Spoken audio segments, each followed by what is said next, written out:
What's going on, guys? Welcome back to Young and Cool. Today we're looking at 10 of the worst toys ever made. First up, SNACKTIME Cabbage Patch Dolls.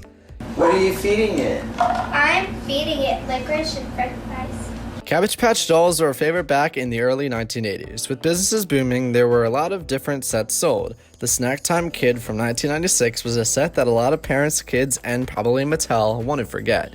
This doll is a horror movie in the making. It features a Cabbage Patch Kid that can actually chew its plastic food.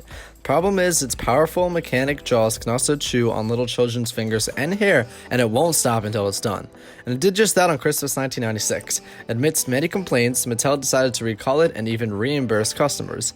Yikes, this is definitely on the naughty worst toys for Christmas list. Next up, the Gilbert U-238 Atomic Energy Laboratory. It's because it comes with 3 sources of radiation and 4 uranium ores that are also radioactive. The toys made before the 70s are really good when it comes to authenticity. A classical, interesting, and unsettling one was the U-238 Atomic Energy Lab. Nuclear engineering was at its all-time popularity because the USA just won the Second World War. Kids wanted to know how atomic energy worked, and the super expensive set taught them accurately. In fact, it was so accurate that they even let children handle real uranium ores. If you want your kids to experience genuine radioactivity poisoning at home, the set is the one to get. We can safely say that this might be one of the worst toys ever recalled. And next, fidget spinners.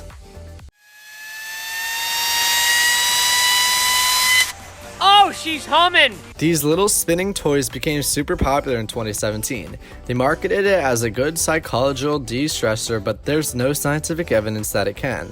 So what does it actually do? Well, spin. That's it. Most toys have some educational value to them, whether it be taking care of others, fighting, simulating life skills, and etc. Most of them can impart some kind of learning to kids. Spinners do nothing but allegedly calm your kids. There's no physical extortion or mental growth happening. Why would you buy nicely decorated spinning plastic for $10? AQUA Dots.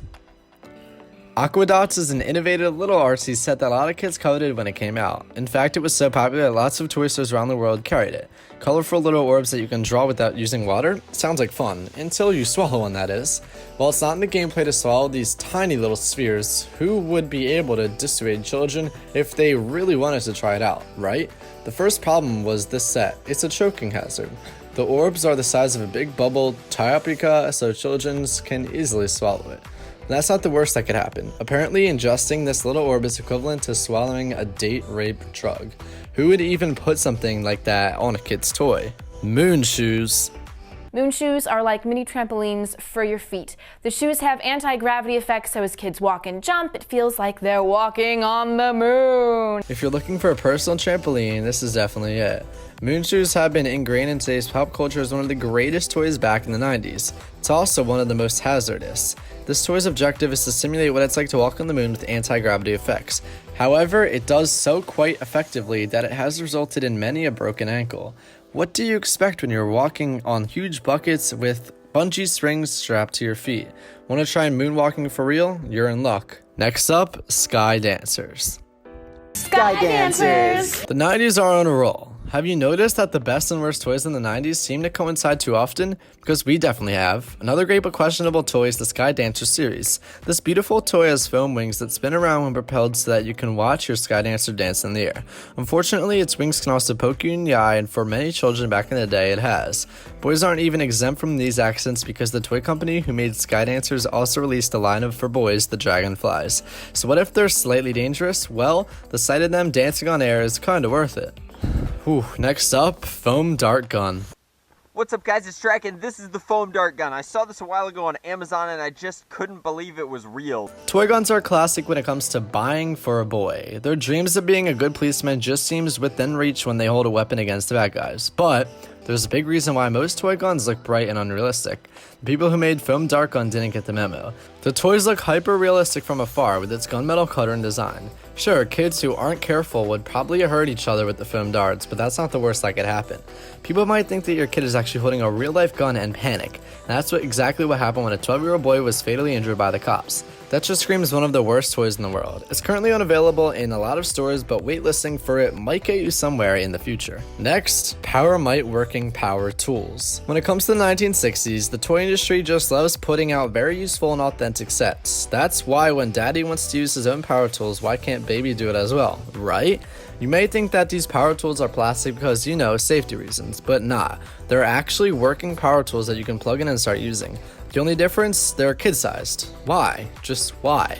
Why would you trust your little kids to use very sharp and highly dangerous objects? Guess we'll never know. Want to train your little boy early in shop? And finally, Baby's first baby.